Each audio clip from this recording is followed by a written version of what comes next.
आपके साथ रूबरू हो रहे हैं। और जो एक ज्वलंत इशू पिछले दिनों उठा था, 3 तारीख को हमने प्रेस कॉन्फ्रेंस की थी जॉर्जियन माइनिंग को लेकर, माइनिंग माफिया को लेकर, और सुनिश्चित तौर पे वो कुछ अग्रेसिव रूप भी आपने देख लिया। और हम लोग एक दूसरे से काफी वर्षों से परिचित हैं। ऐसी भाषा का ना कभी हमने पहले इस्तेमाल किया, ना आप लोग हमसे एक्सपेक्ट करते थे, लेकिन वो कुछ इन फिट ऑफ एंगर या फ्रस्ट्रेशन बिजनेस को लेकर और मेरे बिजनेस कोलीग्स के प्रेशर को लेकर इतना था कि वो आधे पौने घंटे का जो बवाल बहुत बड़ा बवाल बन गया। और यकीनन उसमें कई अपने जो मेरे परिवार के लोग भी हैं, जिनके साथ मेरा बड़ा पुराना पारिवारिक रिश्ता है, राजनीतिक रिश्ता है, वो भी हर्ट हुए, जिसके लिए मैंने अपनी शब्दावली को, अपने शब्दों को लेकर पहले भी लिखित तौर पर भी और मीडिया में भी खेद प्रकट किया कि मैं उसके लिए माफी चाहता हूं। क्योंकि एक अच्छे शहरी होने के नाते ये मेरे से कभी एक्सपेक्टेशंस पार्टी भी नहीं करती थी और समाज भी नहीं करता था कि विक्रम रंधावा कभी इतना एग्रेसिव हो सकते हैं। लेकिन वो जो दृश्य था वो बड़ा उस वक्त कंट्रोल से बाहर था। और माइनिंग माफिया, आपको पता ही है कि किसी से छुपा नहीं है, माइनिंग माफिया को लेके पौने 2 साल से जम्मू के अंदर एक बवाल बना हुआ है। और बदकिस्मती ये है कि हम सरकार का हिस्सा ना होके भी हिस्सा गिने जाते हैं और हम पे बात ज्यादा आती थी। मैं स्टोन क्रशर एसोसिएशन का प्रेसिडेंट था, हमारी एसोसिएशन के लोग ज्यादा प्रेशराइज करते थे कि आपकी सरकार है और हमारे रोजी रोटी बंद हो रही है और डिपार्टमेंट जो है माइनिंग माफिया के साथ मिलकर काम कर रहा है। और उसी सारे दृश्य में कुछ एक बातें ऐसे निकली जो व्यक्तिगत तौर पर हमारे केंद्र में MOS PMO doctor Jitendra Singh ji को ना सिर्फ हर्ट हुई, मुझे भी हर्ट हुई और मैंने खुद भी फील किया। हालांकि मेरा बिल्कुल भी ऐसा ना प्रयास था, ना कोशिश थी, ना ही कभी डॉक्टर साहब की ऑनेस्टी डिग्निटी पे मैंने या पार्टी के किसी कार्यकर्ता ने या अधिकारी ने संदेह किया। क्योंकि is a man of wisdom, वो पार्टी के हमारे लीडर हैं, हमारा जम्मू कश्मीर का केंद्र सरकार में फेस है। और मैं यकीनन आज अनकंडीशनल अपॉलॉजी भी मांगूंगा बड़े भाई होने के नाते कि आप मेरे बड़े भाई हैं, मैं आपका छोटा भाई हूं। और एक family, I also give an undertaking that I shall not discuss definitely. ये चर्चा का विषय दोबारा बाजार में ना बने, तो मुझे इसके बाद में कहने की भी जरूरत नहीं है कि ये विषय लेकर मैं कभी मीडिया में या सामाजिक या सोशल सर्कल में कभी जाऊंगा। I have deep respect for doctor Jitendra Singh ji. I also respect him for his honesty, dignity and his dedication towards his job, towards party and towards government of India. इसके अलावा यकीनन मित्रों, आपको भी स्पष्ट हो चुका होगा कि हमारा जो कहना है वो बड़ा स्पष्ट है कि डॉक्टर जितेंद्र सिंह जी पे जो एलिगेशन हमने सीधा भी कहा था कि वो कहीं पर भी इन्वॉल्व नहीं है, लेकिन अगर कुछ था, there was some fishy that has not come out. तो मेरा आज इतना ही आपसे कहना था। इसके अलावा जो माइनिंग को लेकर है वो फिर कभी हम बात करेंगे। विक्रम जी, एक सीधा सवाल।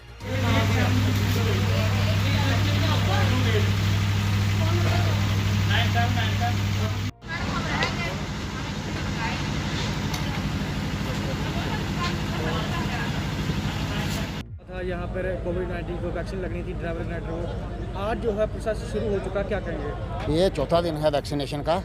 ड्राइवर और कंडक्टर जितने भी सारे रोड्स के, आरएसपुरा, श्याम ग्रुप, सभी ग्रुप्स को, mini bus union, autos, load carrier, सभी को कहा है कि सभी ड्राइवर कंडक्टर्स को वैक्सीनेशन ऑलमोस्ट हो चुकी है। जो भी अब 2 डेज की वैक्सीनेशन रह गई है, फ्राइडे और सैटरडे की, हमने सभी को अपील की है, ट्रांसपोर्ट कंपनीज़ को, प्रेसिडेंट्स के थ्रू की सभी को ले आएँ और जितने भी ड्राइवर और कंडक्टर बचे हैं उन सबको वैक्सीनेशन कर लें। अभी तक कितने जो ड्राइवर भाई हैं उनको जो है लग चुका है? तकरीबन मैं आपको बताऊंगा 3 दिन, कोई 1500 ड्राइवर और कंडक्टर्स को वैक्सीनेशन टिल डेट हो चुकी है। और आज का प्रोसेस है जो आज चल रहा है, वो शाम को इसकी फैक्चुअल रिपोर्ट आ जाएगी, फिर हम आपको बताएंगे कि टोटल कितनी होगी। आज की एक्सक्लूड करके 1500 को लग चुकी है। कितना फ़ायदा होगा इससे जो ड्राइवर कंडक्टर? देखें, ड्राइवर कंडक्टर्स जब तो ये लॉकडाउन खुल जाएगा, ड्राइवर कंडक्टर्स आ जाएंगे, रोड्स पे आ जाएंगे, उससे जो पैसेंजर्स बैठेंगे, पैसेंजर भी उनसे सेफ रहेंगे। ड्राइवर कंडक्टर जब फिजिकली फिट होगा, ठीक होगा, कोरोना का उस पर असर नहीं होगा, तो फर्स्ट क्लास वो गाड़ी चलाएगा। तो इससे कोरोना, जो आपने देखा होगा कोरोना की महामारी से कितनी पूरे थ्रू वर्ल्ड में, इवन इंडिया को कितनी फिगर्स हैं, कितनी दुनिया, 3.5-4 लाख के करीब आदमी मर चुका है, तो वो ख़त्म हो जाएगा। मैं सभी से फिर आपके थ्रू भी अपील करता हूँ कि जो भी भाई ड्राइवर और कंडक्टर्स हमारे बच चुके हैं, अभी 2 डेज बाकी हैं, फ्राइडे और सैटरडे वो यहाँ आ जाएँ और वैक्सीनेशन करवा लें। Thank you.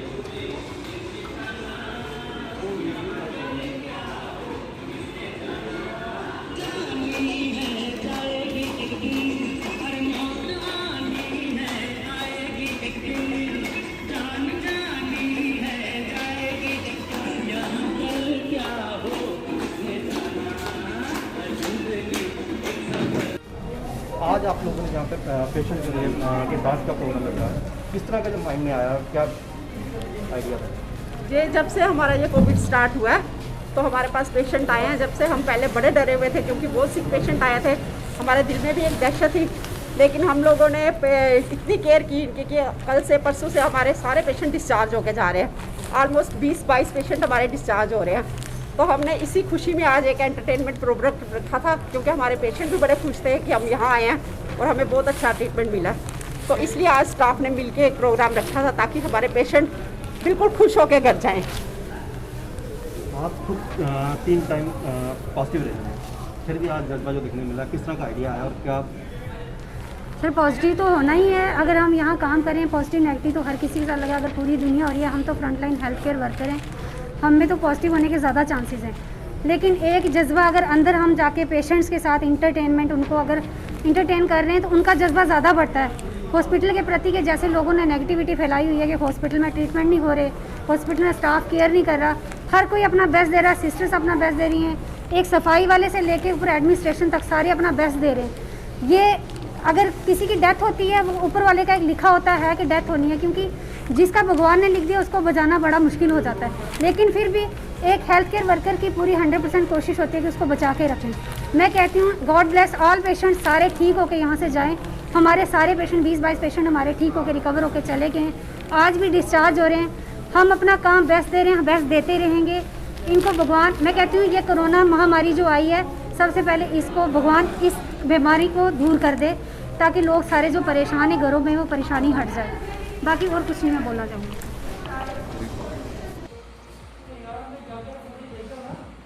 एडीसी चुनाव में धांधलियों की शिकायतें पैंथर्स पार्टी जो है पिछले 5-6 महीनों से करती रही है, लेकिन उसका कोई भी संज्ञान जो है वो इलेक्शन कमीशन की तरफ से नहीं दिया गया और फिर हमें आरटीआई लगानी पड़ी और आरटीआई का जवाब भी बहुत मुश्किल से हमने हासिल किया है। कई महीनों के बाद अपील्स लगा के हासिल किया है। इसमें उन्होंने ये कबूल किया है कि बहुत सारे इरेगुलरिटीज जिला उधमपुर में हुई हैं इलेक्शन प्रोसेस में। सबसे पहले ये माना गया है कि जम्मू कश्मीर के 20 जिले हैं, उसमें 19 जिलों में जो वोट पड़ा है उसमें और जो वोट बैलेट बॉक्सेस में से निकला है उसमें कोई अंतर नहीं है।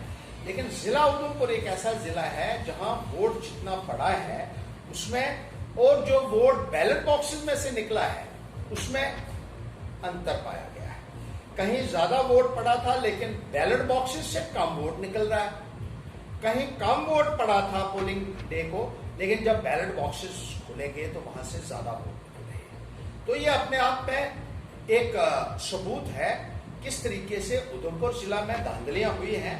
डीडीसी के चुनाव में कोई कानून है तो ये भी एक जो है प्रैक्टिस से डिविएट किया गया, जो काउंटिंग का प्रोसीजर था उसको, ये भी अपने आप में दर्शाता है कि किस तरीके से एक डेस्परेशन थी अथॉरिटीज के अंदर कि इस प्रोसेस को जो है वो ट्रांसपेरेंसी को खत्म कर दिया जाए और जो जिनको वो जिताना चाहते थे उनको जिताया गया है।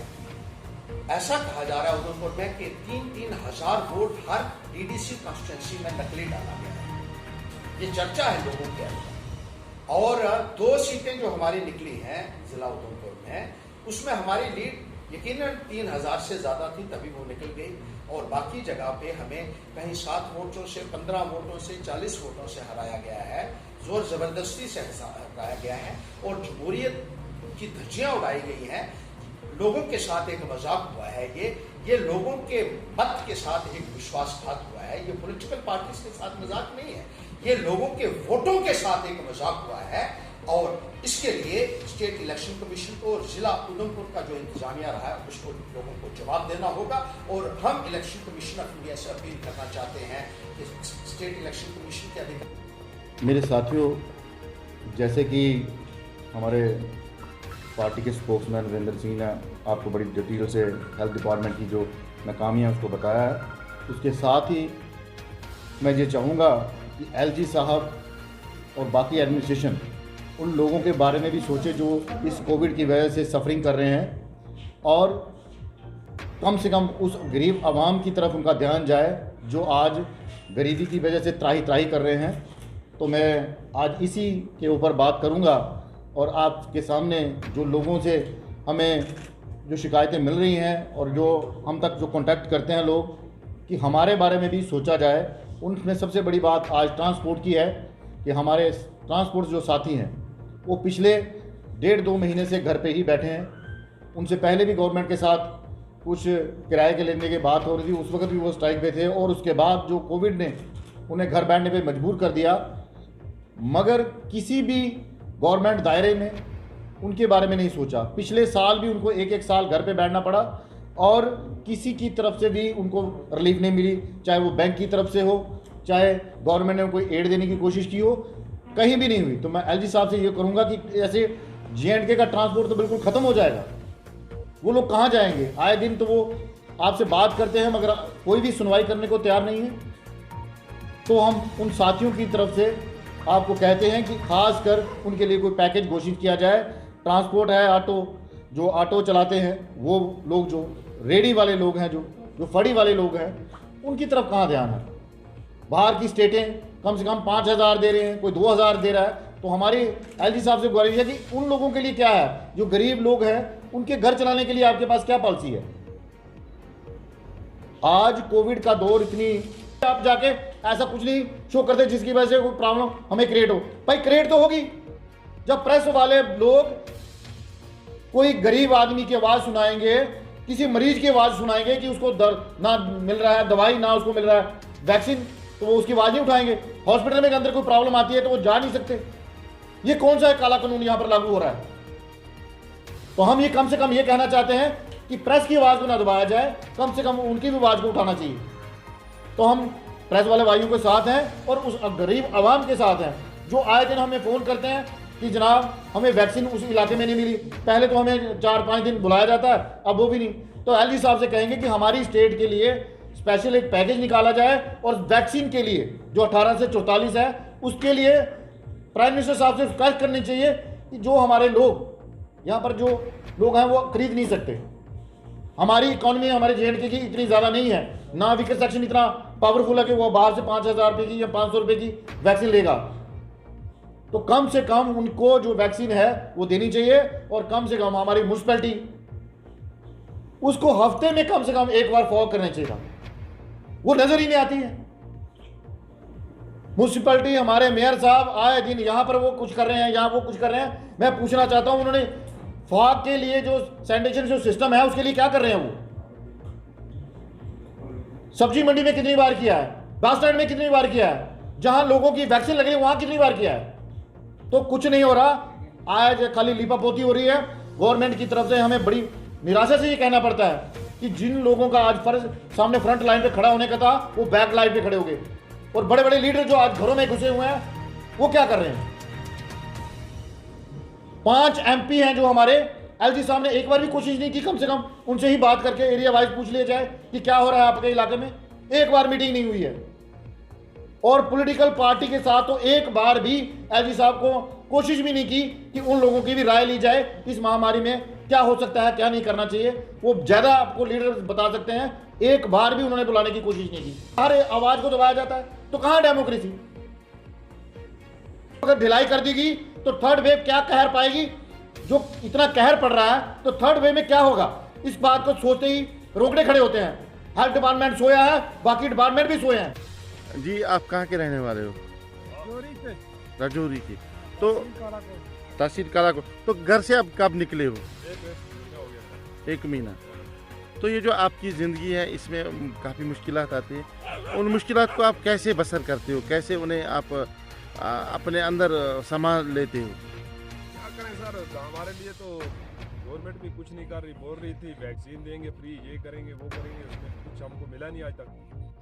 तो ना हमारे को पूछने वाला तो ना देखने वाला। कभी जाता तो कोई नहीं, हमको गवर्नमेंट पूछती है कि क्या कर रहे हो आप, कोई मदद आपको देंगे या कुछ, तो खुद ही करना पड़ता है। आधा मर जाता है, आधा रह जाता है, ऐसे ही होते रहते हैं। क्या करें, कुछ अपना भी है, कुछ किसी का भी है, ऐसे ही भलाई का। तो ये जो आपकी फैमिली है वो कहाँ पे इस वक्त? वो इस वक्त बांडीपुर में गाड़ी में गई। अच्छा, गाड़ी में गई हो। तो आपको एक यानी कि बकरा या भेड़ को कितनी कीमत मिलती है? 3 या 4 बनाते हो तो यह कहाँ से लाते हो आप? दुकान से लाते हैं, और कहाँ से लाएंगे? देखो मजदूर भी है, मालिक भी है, आधे लोगों के लाते आधे अपनी बांडीपुर गया वो। तो अब आपका पड़ावा कहाँ पे डालना अपना पड़ावा आपको? इस टाइम हम जाएंगे गुलूरा, रात को वहाँ जाएंगे। पालता तो ये समझे 8 महीने है। तो 8 महीने का खर्चा कितना आता है? वो बहुत खर्चा कहने का बात नहीं है। तो क्या करेंगे, कुछ है नहीं है। जहाँ चलता है वहीं क्लोजर होता है, कुछ रुकने का जगह नहीं मिलता है, ऐसे ही चलते हैं और क्या करना है। तो कशकार रहता है इस टाइम। उसको आप कितना देते हो काश्तकार को? 1900 बाद आधा आधा। गवर्नमेंट को कोई दवाई नहीं मिलता है, कुछ कख नहीं है इसको। जिस टाइम ही बोलता हम दवाई देंगे, कोई दवाई नहीं मिलता है। टाइम पर कोई दवाई नहीं आता, अपने पैसों की लाता है। उसके बाद साथ करो, उसके बाद। क्या नाम है आपका? दीन मोहम्मद।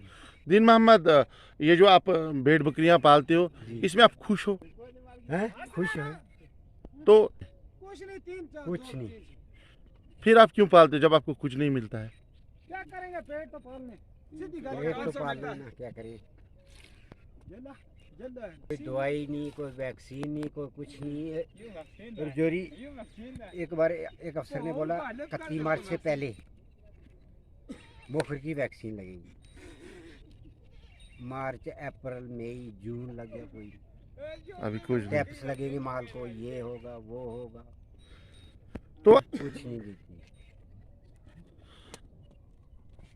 गवर्नमेंट से कोई फैसिलिटी नहीं, ना तो दवाई की है, ना तो हमारा माल मर जाता है उसका कोई बीमा हमको या कोई इंश्योरेंस मिले। अगर वैक्सीन करनी होती है तो बोलते हैं खुद करो, कुछ भी नहीं मिलता है, खुद करो। ना तो कोई दवाई मिलती है। हम अपने आप को कर रहे हैं, बस जंगल जो था हमारा रुकने की जगह वो भी किया उन्होंने क्लोजर से बंद। तो अब हमारा यही पेशा था, इसी पे रोजी रोटी का मसला था, ये भी समझो खत्म हो चुका था। हम क्या कर सकते हैं इसके। अस्सलाम वालेकुम। वुंकन सोशल मीडिया मज न्यूज सर्कुलेट करने कि फ्रांसुक साइंटिस्ट वायरोलॉजिस्ट यम नाव लॉश मॉन्टेडियर, यमिस 2008 में नोबल प्राइज मिलियोमुत फॉर HIV डिस्कवरी। तम क्लेम कर कि यमो हसा वैक्सीन कोर, यम हसा मरन 2 वर्यन अंदर अंदर। तम सह क्लेम कर अमे चीज गसान वायरस म्यूटेंट वायरस डेवलप गसान, दम चीज बे एंटीबॉडी डिपेंडेंट एनहांसमेंट गसान। तम सह सीवियर इन्फेक्शन तमसी नफरस गसान यम वैक्सीन कोर्मुत, अगर तमिस बे गस वायरल इन्फेक्शन। यह न्यूज मनगढ़ फेक, यह थ्योरी बेस्ड न्यूज, बल्कि प्रैक्टिकली वान दुनिया मज कोर वुनुक तान यमो लुको वैक्सीन कोर, खासकर 2 वैक्सीन कर इन्फेक्शन गो, यह गो माइल्ड इन्फेक्शन, रिकवरी गई फास्ट रिकवरी और मोर्टेलिटी गई कम मोर्टेलिटी मज। वन लुकन खौफ चामुत वन वैक्सीन कर तम शायद वन करो ना कहें, या यमो अकुई कोर तम वन दयम करो ना कहें, या यमो दोनवे कर तम वन शायद वो गोस अल्लाह ताला रचन तिमन कह गसन। मगर बहुत यह क्लियर कर अपील सारे कर यमो वैक्सीन कर तम कर वैक्सीन। यह न्यूज फेक न्यूज, अत पे एतबार कहें कर।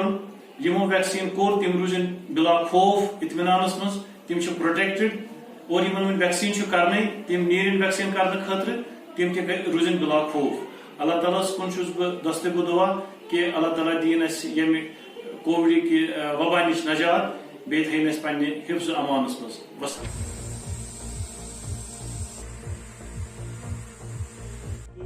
घर से कभी भी बाहर नहीं निकलना है, समझ आया? ठीक है, घर में भी बताना है। कई बार बड़े गलती से बाहर निकल जाते हैं तो उनको भी बताना है, पापा आप माफ करो, ठीक है? इस चीज का आप लोगों ने ध्यान रखना है।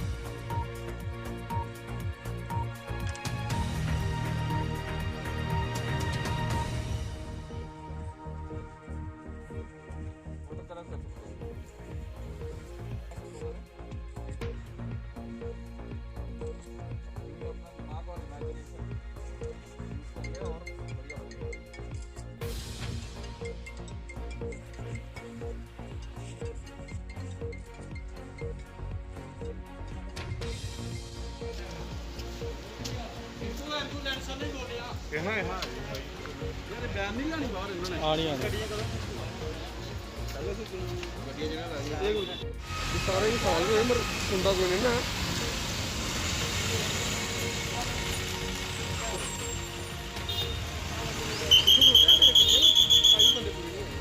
कश्मीर के अंदर डोगरा सदर सभा का एक बड़ा अहम रोल रहा है। आप सब जानते हैं कि डोगरों की, समूचे डोगरों की, हिंदू मुसलमान सिख ईसाइयों की ये एक सांझी जमात है और आज 118 साल पूरे कर रही है। सबसे पहली डेमोक्रेटिक ऑर्गेनाइजेशन स्टेट की सेकुलर डोगरा सदर सभा है। जब जब इस रियासत के ऊपर आपदा आई है, वैसे तो पूरे देश के ऊपर, तो डोगरा सदर सभा ने बड़ा अहम रोल अदा किया है। आप जानते हैं कि 1918 और 1919 में सबसे बड़ी उस वक्त जो आपदा आई थी, जिसे स्पेनिश फ्लू या बम्बे फ्लू के नाम से कहा गया, उस वक्त भी यहाँ तकरीबन 2 करोड़ के करीब लोग पूरे भारतवर्ष के अंदर उसका मौत का शिकार हुए और उसमें से 40,000 तो सिर्फ जम्मू कश्मीर के थे। उस वक्त भी हमारे बुज़ुर्गों ने इसी प्लेटफार्म से एक अद्भुत रोल अदा किया। उसमें उस युद्ध में जो डॉक्टर्स, हमारे बाकी मेडिकल स्टाफ जो वॉरियर्स थे, लड़ रहे थे, उनका पूरा साथ दिया। आज उसी को सामने रखते हुए, उसी रवायत को सामने रखते हुए डोगरा सदर सभा के अंदर हमारे सारे बुद्धिजीवियों ने, सब साथियों ने मिलके ये फ़ैसला किया कि हम यहाँ पर एक केंद्र बनाएंगे जिसका नाम रखा डोगरा सहायता केंद्र। और इस केंद्र की तरफ से एक तो हमारे डॉक्टर्स, हमारे जो नर्सिंग स्टाफ है, बाकी कोरोना वॉरियर्स हैं, उनका हौसला बढ़ाने के लिए और जो किस्म की उनको हेल्प चाहिए उसके लिए वो सहायता करने के लिए ये केंद्र काम करेगा। श्री गुलचैन सिंह चाड़क जी का और जम्वाल साहब का, अजय खजूरिया जी का, ये बहुत कलेक्टिव एक इनिशिएटिव इनकी तरफ से ही हमें ये ऐसा बोला गया कि हम यहाँ डोगरा सदर सभा में आएँ और बहुत ही अच्छा लगा। बड़ी अच्छी वाइब्रेशंस इस जगह की पाई। डोगरा सहायता सभा जी जैसे इन्होंने अपने आप को बताया है, तो हम सारे जम्मू के डोगरे हैं, जम्मू के जो रीजनल, और हमने बहुत सारी चुनौतियों का सामना किया है। डोगरों ने ये प्रमाणित किया है पहले भी, और ये भी एक वैश्विक चुनौती जो आई है, इसमें भी मेरे को लगता है कि जम्मू में ओवरऑल जनता ने भी मिलके अपना पूरा कोऑर्डिनेशन, और सारी संस्थाओं ने भी, और जम्मू का इकलौता जो हमारा health care institution medical college है, इसने भी बाकी राज्यों के मुकाबले में और काफ़ी इंस्टीट्यूशंस के मुकाबले में बेस्ट परफॉर्मेंस दी है।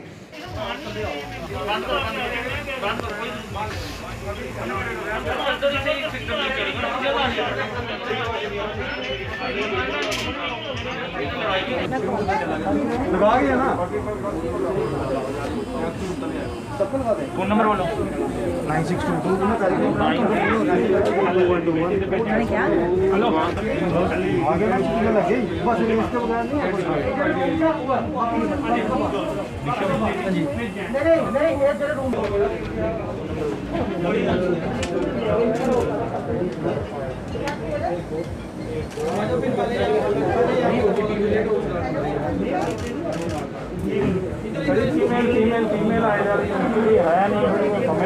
यहाँ के एसपी साहब भी थे, सौ ढींगरा साहब भी, तो लगातार ये राशन भी बांट रहे हैं। इन्होंने ये जब 5 सेंटर शहर में बने, जो 18 से लेकर 18 से 45 तक, जो 44 तक वैक्सीनेशन लग रही थी, तो इनका कहना था कि बेयर हाउस में भी लगभग 5,000 दुकानदार या उनके जो आगे स्टाफ है या पल्लेदार हैं हमारे, तो वो दूर दराज तक नहीं जा सकते। इसलिए मैंने डीसी साहब से रिक्वेस्ट की थी। आज यहाँ पर वैक्सीनेशन का काम शुरू किया गया है। लगभग सुबह से 250 लोगों को वैक्सीनेट हो गए हैं, बाकी वाले भी। बड़ा सिस्टम अच्छा है। अभी यहाँ 50-60 लोग ही होंगे। ये बारी बारी हर जो इनकी मार्केटें हैं, नेहरू मार्केट है, बाहर वाली मार्केट है, अंदर वाले जो आते हैं अलग अलग इनको कहते हैं आज इनकी बारी है, कल उनकी बारी, उस रंग से बड़ी नौजवान टीम है इनके पास, यंग टीम है जो इनके साथ में करता हूँ, तो ये मदद करते हैं। गवर्नमेंट ऑफ जम्मू कश्मीर की बड़ी क्लियर है और काफ़ी देर से चली आ रही है टेस्ट, ट्रैक एंड ट्रीट की। वैक्सीनेशन ड्राइव जो है वो स्पेशल चल रही हैं। हमारे पब्लिक रिप्रेजेंटेटिव्स हमारे साथ हैं, उनका कोऑपरेशन, उनकी गाइडेंस कॉन्स्टेंटली हमें मिलती रही है। और पिछले 5 दिनों में जो एक्सेलरेटेड ड्राइव 4 दिनों से चल रही है, तो तकरीबन 20,000 लोग वैक्सीनेट हुए हैं इसी तरह की स्पेशल साइट्स में। और हमारा खास फोकस जो है वो हाई रिस्क वल्नरेबल ग्रुप्स पर है, जिसके अंदर हमारे shopkeepers, street vendors, market associations, हमारे टूरिस्ट और होटल इंडस्ट्री से जुड़े हुए लोग, हमारे जर्नलिस्ट और लॉयर्स जो फ्रंट लाइन पर काम कर रहे हैं, हमारी स्पेशली एबल्ड, विडोज़, उन सभी कैटेगरीज़ को खास तरीके से फोकस किया जा रहा है। और हमारी आने वाले दिनों में भी कोशिश रहेगी कि टारगेटेड ड्राइव्स इसी तरीके की लगातार चलती रहें और जो लोगों की कोऑपरेशन और यहाँ के स्टेक होल्डर्स की कोऑपरेशन हमें मिल रही है, वही एक मैं समझता हूँ एक जो इम्पॉर्टेंट रीज़न है या क्रिटिकल पॉइंट है जिसकी वजह से एक बेहतरीन तरीके से हमारी ड्राइव्स चल रही है। देखिए, जो रिलैक्सेशंस और रिस्ट्रिक्शंस का बैलेंस है वो बड़ी थिन लाइन से मेंटेन किया जाता है कोविड के सिनेरियो को देखते हुए कि पॉजिटिविटी रेट हमारा कैसा चल रहा है, रिकवरी रेट कैसा चल रहा है। पिछले कुछ दिनों में हमारी रिकवरी रेट काफ़ी इंप्रूव हुआ है, हमारा जो एक्टिव केसेस का लोड भी कम होता जा रहा है, तो कर्व का जो है प्लेटो होते को हम देख रहे हैं। तो उससे मद्देनज़र रखते हुए स्टेट एग्जीक्यूटिव कमेटी जो कॉम्पिटेंट अथॉरिटी है, आई एम श्योर बहुत जल्द कुछ फैसला लेगी इस चीज़ का कि नेक्स्ट वीक में किस तरह की रिलैक्सेशंस होंगी।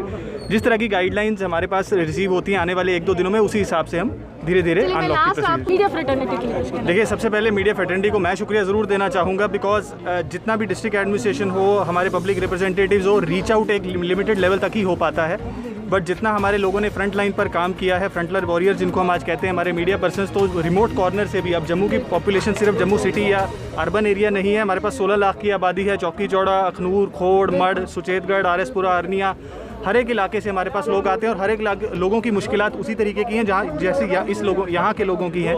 तो आप लोगों की तरफ से जो फीडबैक हमें कॉन्स्टेंटली मिलता रहा, कोर्स करेक्शन की स्ट्रैटेजी मिलती रही, बिकॉज स्ट्रैटेजी हमेशा सही नहीं होती है, इंप्रूवमेंट्स की ज़रूरत हमेशा होती है स्ट्रैटेजीज़ को बेहतर बनाने के लिए। तो मैं उम्मीद करूँगा कि उसी तरह का कोऑपरेशन जैसे पहले मिला है, आगे भी उसी तरह का मिलता रहेगा। कंप्लीशन है और होपफुली आने वाले 1-2 दिनों में उसकी जो first phase of the hanger है, जिसके अंदर ICU बेड्स हमारे हैं और रेगुलर ऑक्सीजनेटेड बेड्स हैं, वो जल्दी जो है उनको ऑपरेशनलाइज किया जाएगा और जो मैन पावर और स्टाफ की रिक्रूटमेंट का प्रोसेस भी बहुत तेज़ी से कंप्लीट किया जाएगा।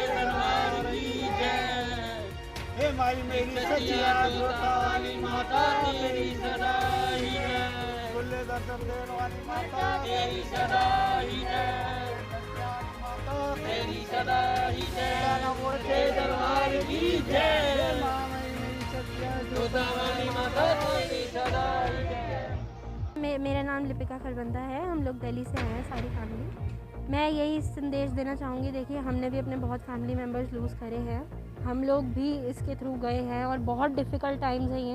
हमारी मदर हॉस्पिटल में थी। तो बात यही है, जब तक आप खुद सेफ़ नहीं, और पहली बात सबसे बड़ा मैसेज, आप हिम्मत मत तोड़िए। अगर आप बीमार हैं डरिए मत, क्योंकि डर काम ख़राब कर देता है। सेफ़ रहिए, सैनिटाइज़र्स यूज़ करें। आप लोग जब तक सेफ़ रहोगे और मास्क लगा के रखोगे, आपको हो ही नहीं सकता। और अगर हो भी जाता है तो डरने की बात नहीं है, नॉर्मल कोल्ड कफ है, डरना नहीं होता, यू विल बी सेफ़। बाकी हम लोग इधर आए हैं, देखिए माता रानी का बुलावा होता है तो आना ही होता है। हम लोग दिल से बहुत मानते हैं, हमारा कनेक्शन है, हम इधर ना आए तो हमारे को शांति नहीं पड़ती। हम साल में 8-10 बार आते हैं इधर, और अब हमारे को 1 साल हो चुका है लॉकडाउन के चक्कर में, क्योंकि हम भी गवर्नमेंट के रूल्स फॉलो करते हैं। बट इस बार हम बहुत मुश्किल से आए हैं, क्योंकि हम थोड़े टाइम में फ़ौरन चले जाएंगे सारे। तो कहने का मतलब यही है कि माता रानी के पास आप आइए, बट सेफ्टी से, और पूरा अपना जब तक आप ध्यान रखेंगे तब तक आपको कुछ नहीं हो सकता। बट मानिए, इनको मानोगे, आप लोग इधर आओगे, आपका मन अच्छा होगा, तो ये भी चीज़ ज़रूरी है। मैं दिल्ली पश्चिम बिहार से आया हूँ और मैं ये कहना चाहता हूँ कि कितनी भी कठिनाई हो, कितनी भी मुश्किलें हो, सारे सबको माँ वैष्णो के दर्शन करने आना चाहिए। दूसरे में जो जिस इष्ट को मानता हो उसके दर्शन करने जाना चाहिए। और दूसरे में जो आज जम्मू कश्मीर में या एवरीथिंग इज ऑल इंडिया में जैसे रोज़गार कम हो रहे हैं, जैसे आज खाने पीने या कोई भी चीज़ की प्रॉब्लम आ रही है, थोड़ी बहुत सेफ्टी के साथ उनको खोलना चाहिए ताकि सबको रोज़गार मिले। दूसरे में जो जो इस को मानता वहाँ जाना चाहिए।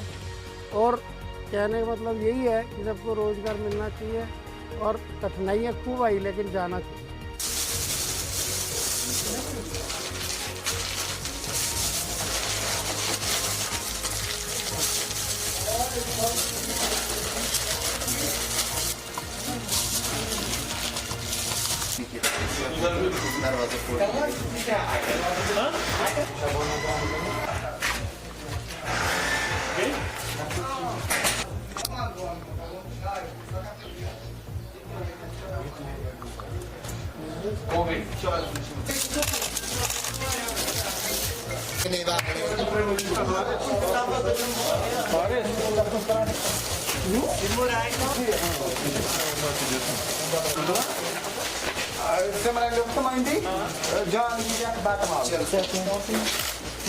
खुशी मीरो नूर बादशाह ठीक है, मैं ट्रांसजेंडर कम्युनिटी से हूँ।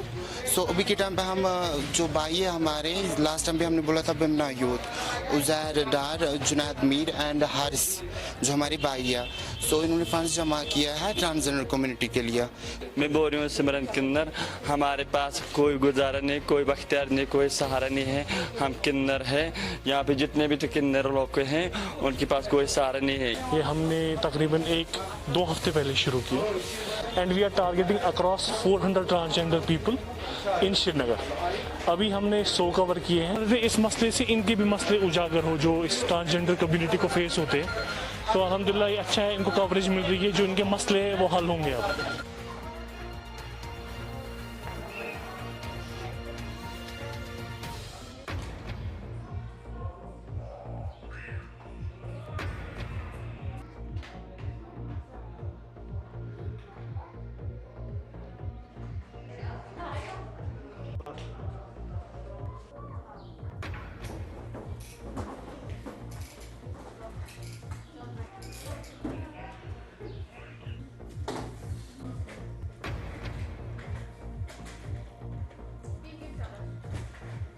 जैसा आप देख रहे हैं यहाँ पे हमने एक बच्चों के लिए, बच्चे जो कैंसर से सफ़र कर रहे हैं उनके लिए एक टॉय लाइब्रेरी खोली हुई है। ये पहला कॉन्सेप्ट है एक टॉय लाइब्रेरी का किसी भी हॉस्पिटल में।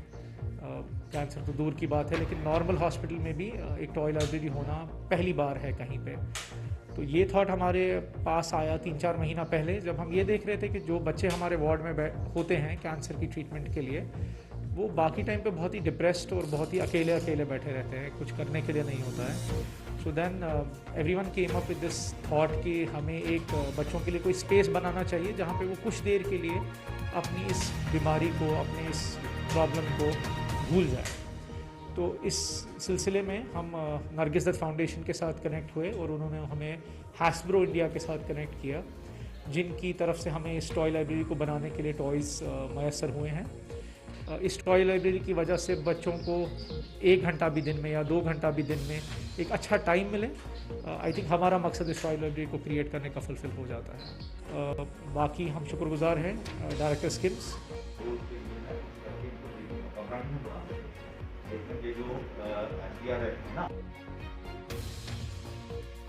जो मैंने ब्रीफिंग दी थी अपने ज़िला के बारे में, उसमें मैंने बताया था कि ज़िला में 229 पंचायतें हैं और 229 पंचायतों में हम हर एक पंचायत में 5 बेडेड जो कोविड केयर सेंटर बना रहे हैं। तो कोविड केयर सेंटर को बनाने के लिए मैंने ये भी बताया था कि हमने वहाँ बेड्स लगा दिए हैं, मैट्रेस लगा दिए हैं, पिलोज लगा दिए हैं, कवर्स लगा दिए हैं, और कहीं हमने जो है ऑक्सीजन कंसनट्रेटर भी कुछ पंचायतों में रख दिए हैं, और कुछ पंचायतों में जो है हमने ट्रॉलीज भी रख दी हैं, व्हील चेयर जिनको बोलते हैं, व्हील चेयर भी रख दी हैं। अब हमें जो 229 की पंचायतों के हिसाब से कुछ जो जैसे नॉन कॉन्टैक्ट थर्मोमीटर है, मास्क, सैनिटाइजर्स, और इसमें जो और कुछ चीज़ें हैं जहां वो लगनी है उन कोविड केयर सेंटर में, वो हमें जो है गवर्नमेंट से सप्लाई हुई हैं। तो उनका हम जो पिछले 1-2 दिन से डिस्ट्रीब्यूशन कर रहे हैं। आज भी 2 ब्लॉक्स को हमने जहाँ डिस्ट्रीब्यूशन की है। तो मैंने उस दिन भी कहा था कि आने वाले 2-3 दिन में हम इनको फुल्ली फंक्शनल कर देंगे। तो ये जो कंज्यूमेबल्स या दूसरी आइटम्स जा रही हैं, इससे वो ये सेंटर फुल्ली फंक्शनल हो जाएंगे। और इन सभी सेंटर्स के लिए हमने जो है वीडियोज़ और कंसर्न जो जोनल अफसर्स हैं उनको नोडल रखा है। वो इंश्योर करेंगे कि हर जगह जो है वो स्टाफ हो जाए, हर जगह जो है मेडिकल डॉक्टर्स भी अवेलेबल हो जाएँ। और उनका हमने जो है लिंकिंग भी रखा है, टेलीमेडिसिन की जो हमारी फैसिलिटी है कंट्रोल रूम से भी हमने लिंकिंग रखा है। आपके माध्यम से ये भी मैं बताना चाहूँगा कि कल एक मीडिया की कहीं रिपोर्ट चल रही थी कि डिस्ट्रिक्ट पुंछ और राजौरी में कोविड केयर मैनेजमेंट जो किट्स हैं वो डिस्ट्रीब्यूट नहीं हो रहे हैं कोविड पॉजिटिव पेशेंट्स को। तो आप लोग जानते हैं कि हमारे यहाँ टोटल कोविड पॉजिटिव पेशेंट्स हैं जो पर्सनस हैं वो 1450 के आसपास थे। तो आज तक हमने जो है उससे ज़्यादा कोविड मैनेजमेंट किट्स जो हैं बांट दिए हैं। तो मैं ये आपको बताना चाहता हूँ और जनता को भी बताना चाहता हूँ कि इस किस्म की जो न्यूज़ आइटम्स होती हैं जिस पे कोई फैक्ट्स नहीं होता है तो उनका कॉग्निजेंस नहीं लेना चाहिए। हमारे जो नंबर ऑफ़ पेशेंट्स से ज़्यादा हमने number of covid management kits बांट दिए हैं। हम उनको भी बांटते हैं जो पॉजिटिव नहीं हो, अगर हमें लगे कि उसको जो है इस किस्म की चीज़ की ज़रूरत है तो उनको भी देते हैं।